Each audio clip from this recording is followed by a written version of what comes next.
Hello students, आज की इस वीडियो में मैं आपको बताऊंगा हरियाणा बोर्ड क्लास 9 हिंदी का जो है क्वेश्चन पेपर 22 फरवरी 2024 को जो फाइनल पेपर हुआ है इसका कंप्लीट सॉल्यूशन। और साथ में अब की बार ये जो पेपर था भाई क्या मस्त पेपर आया हुआ था। जिसने इंपॉर्टेंट क्वेश्चन करे थे वीडियो मैंने बनाई थी, बहुत सारे क्वेश्चन आए थे। आपको मैच कराऊंगा क्वेश्चन, काफ़ी सारे क्वेश्चन एग्जाम में देखने को मिले हैं। शुरू करते हैं वीडियो को। मैं हूँ अजय और आप देख रहे हैं CCL चैप्टर। लेकिन वीडियो शुरू करने से पहले आपको बता देता हूं, अगर आपको हरियाणा बोर्ड क्लास 9 के किसी भी सब्जेक्ट के इंपॉर्टेंट क्वेश्चन या मॉडल पेपर सॉल्यूशन की वीडियो देखनी है, डिस्क्रिप्शन में प्लेलिस्ट का लिंक मिल जाएगा, वहां से आप देख सकते हो। उसके अलावा आपको एक वेबसाइट बता देता हूँ, गूगल पर जाकर सर्च कर लेना cclchapter.com। इस वेबसाइट पर आपको सारे जो इंपॉर्टेंट क्वेश्चन हैं, old question paper, model paper with answer की सारी चीज़ें आपको इस वेबसाइट पर देखने को मिल जाएंगी। अब जो है एक मस्त चीज़ बताता हूँ आपको।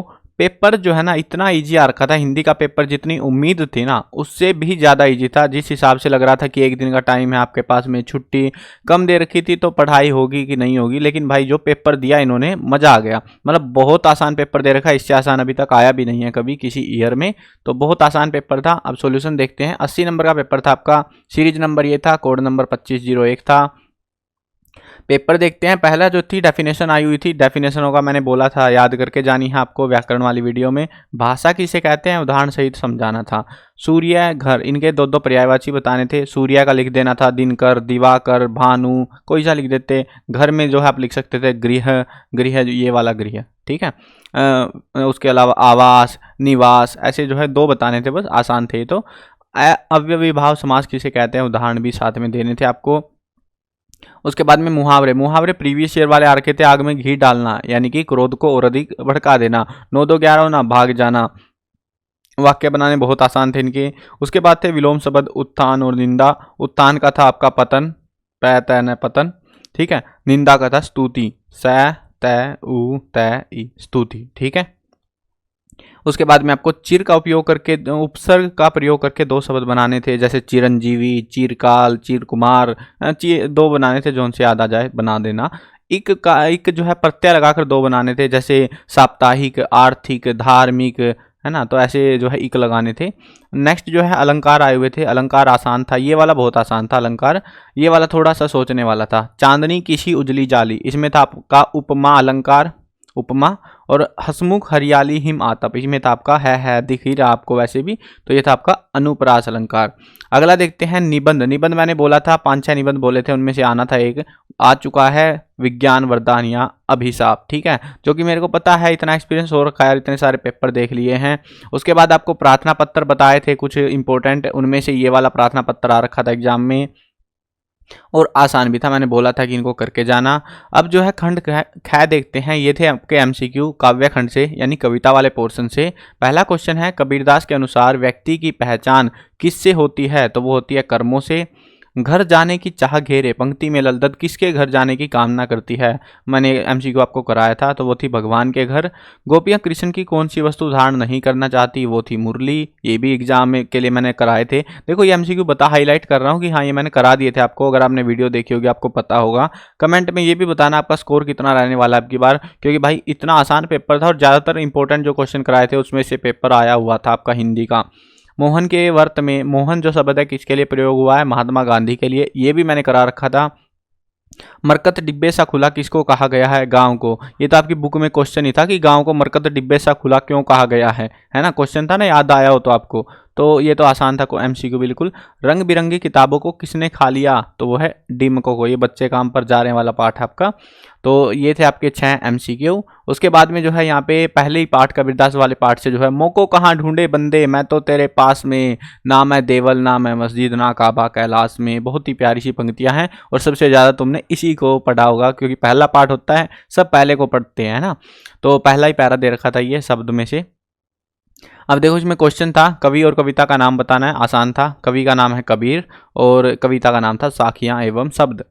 कबीरदास के अनुसार ईश्वर कहाँ निवास करता है? कण कण में निवास करता है। खोजने वाले ईश्वर को कब मिलता है? ये सारे जो है आसान थे। ये आपका थोड़ा कंफ्यूजन लगा होगा। देवल शब्द का अर्थ है, देवल का मतलब होता है जहाँ देवताओं का स्थान जो होता है, यानी मंदिर जो होता है बेसिकली, उसको देवल कहा गया है यहाँ पे। तो मंदिर भी लिख सकते थे या देवताओं का स्थान भी आप यहाँ पे इस्तेमाल कर सकते थे। अगला जो है यहाँ पे एक काव्य सौंदर्य प्रस्तुत करना था, 3 नंबर में आ रखा था। अब रजत स्वर्ण मंजरियों से लद गई आम्र तरु की डाली, झर रहे ढाक पीपल के दल दल हो उठी कोकिला मतवाली। आसान था ये, इतना ज़्यादा डिफिकल्ट नहीं था। इसमें भाषा शैली वगैरह बतानी थी आपको। आगे जो है क्वेश्चन देखते हैं। ब्रजभूमि के प्रति कवि का मन का प्रेम किन किन रूपों में अभिव्यक्त हुआ है। मेघाय कविता में किस संस्कृति का वर्णन हुआ है, ये उदाहरण के साथ हमको बताने थे। खंड गय देखते हैं। खंड गय के अंदर है छोटी लड़की जिसने बैलों को रोटियां खिलाई थी, उसके पिता का क्या नाम था, तो उसके पिता का नाम था गया। आसान था ये बहुत ज़्यादा। मंदिर में कंजूर की कितनी हस्तलिखित पोथियां रखी हुई थी, तो कितनी रखी हुई थी, अब ये थी 103।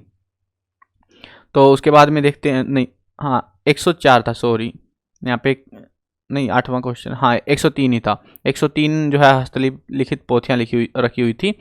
उपभोक्तावाद की संस्कृति के कारण हम कैसी दास्ता स्वीकार कर रहे हैं। आर्थिक दास्ता, आर्थिक यानी कि पैसे की गरीबी हम खुद स्वीकार कर रहे हैं। सांवले सपनों की याद किस विधा की रचना है, वो है याद वाली संस्मरण विधा में लिखी हुई है। कुंभन दास का जूता कहाँ आने जाने से घिस गया था, फतेहपुर सीकरी आने जाने से। महादेवी की माता जी किसके पद विशेष रूप से गाती थी, मीरा के पद। आगे बढ़ते हैं। आगे जो है बर्ड वाचर वाला चैप्टर आ रखा था, ये तो आसान था, पता लग ही गया होगा तुमको। बर्ड वाचर वाला कौन सा पाठ है आपका, लेखक और पाठ का नाम बताना था आपका। उसके बाद प्रसंग यहाँ पे लिखना था। प्रसंग का मतलब है इसमें भी यही बताना था कि पाठ का नाम यह है, इस किताब से ही लिया गया, वही चीज़ बतानी थी। बर्ड वाचर कौन है यहाँ पे, मतलब जो लेखक हैं वही है, सालिम अली की बात हम यहाँ पे कर रहे हैं। और बाकी के भी क्वेश्चन आसान थे, बहुत आसान पैरा रखा था बेसिकली। उसके बाद मैंने आपको जीवन परिचय कराया था। मुंशी प्रेमचंद, हरिशंकर परसाई दोनों कराए थे। मैंने आपको 3 ही दिए थे और बोला था इन तीनों में से एक जरूर मिलेगा, दोनों ही मिल गए। तो मजे आ गए होंगे तुमको जीवन परिचय देख के ना। लेखक लड़कोर के मार्ग में अपने साथियों से किस कारण से बिछड़ गया, ये भी मैंने कराया था क्वेश्चन आपको। महादेवी वर्मा ने अपनी माँ के व्यक्तित्व की किन विशेषताओं का उल्लेख किया, ये भी कराया हुआ था क्वेश्चन। आगे बढ़ते हैं। कृतिका में मृत्यु का तरल दूत, यहाँ पे 2 क्वेश्चन करने थे हमको। मृत्यु का तरल दूत ये मैंने करा दिया था क्वेश्चन। लेखिका की नानी की आज़ादी में क्या भूमिका रही, ये वाला भी मैंने आपको कराया था। ये वाला नहीं कराया था क्वेश्चन इंपॉर्टेंट में, बट 2 क्वेश्चन करने थे, दोनों आ रखे थे। 2 आप इजीली कर सकते थे अगर इंपॉर्टेंट करके गए होगे तो वीडियो से। आगे बढ़ते हैं। नैतिक शिक्षा। नैतिक शिक्षा में शिवाजी के गुरु का क्या नाम था, तो वो थे स्वामी रामदास, ये मैंने MCQ में करा रखा था। ब्रह्मगुप्त द्वारा प्रतिपादित कुट का अध्याय का संबंध गणित की किस शाखा से है, तो वह है आपका बीज गणित से। लेकिन ये वाला थोड़ा हार्ड था, ये वाला क्वेश्चन मेरे को ढूंढना पड़ा खुद से भी। वैदांतिक पंडित व साधक तोतापुरी ने किस वेदांत की शिक्षा प्रदान की, किसे जो है शिक्षा प्रदान की थी, वो थे रामकृष्ण परमहंस को प्रदान की थी। गीता के 10वें अध्याय का क्या नाम था, विभूति योग, ये वाला MCQ भी मैंने करा रखे थे। आगे बढ़ते हैं। योगिक क्रियाएं हमें किस प्रकार असीम आनंद प्रदान करती है, ये वाला भी करा रखा था क्वेश्चन। सद्व्यवहार के अनिवार्य तत्व कौन से हैं, ये वाला क्वेश्चन भी इंपॉर्टेंट से आ रखा था। लगभग पेपर आ रखा था आपका इंपॉर्टेंट क्वेश्चन जो मैंने कराए थे। अगर आपको डाउट हो रहा है वीडियो देख लेना, सारे सब्जेक्टों की वीडियो मैंने बना रखी थी। अगर डाउट हो रहा है तो सारे जो टॉपिक्स हैं, मतलब ज़्यादातर क्वेश्चन आपको देखने को मिले। एक आध क्वेश्चन बाहर से दिया है, लेकिन वो भी ईजी क्वेश्चन था, हार्ड क्वेश्चन नहीं था। और लगभग मेरे हिसाब से अगर आप अच्छे से करके गए होगे, तैयारी पढ़ के गए होगे, तो 80 नंबर के पेपर में आपके 70+ रहने चाहिए नंबर, ठीक है। इतना आसान पेपर था ये। और अगर इंपॉर्टेंट भी करके गए होगे तो 60 नंबर के आसपास आ रखा था आपका। वो बाकी अलग बात है कि आपको ने याद करा कि नहीं करा, तो वो आपकी मर्जी रहती है, ठीक है। बाकी के जो अपकमिंग एग्जाम्स हैं उनके भी इंपॉर्टेंट क्वेश्चंस वगैरह की अगर आपको वीडियो देखनी है, चैनल को सब्सक्राइब कर लेना, ताकि अगर वीडियो आए तो आपको बिल्कुल टाइम से पता लग जाए, ठीक है। और आने वाली जो क्लासेज हैं उनमें भी आपको इसी चैनल पर पढ़ाया जाएगा, सारा कुछ होगा इसी चैनल पर, सारे अपडेट इसी चैनल पर मिला करेंगे आपको। सब्सक्राइब नहीं कर रखा है, सब्सक्राइब कर लो, और अपने दोस्तों के साथ भी शेयर कर देना इस चैनल को, ताकि उनके भी एग्जाम में ये चैनल काम आ सके। मिलते हैं नई वीडियो में, बाय बाय।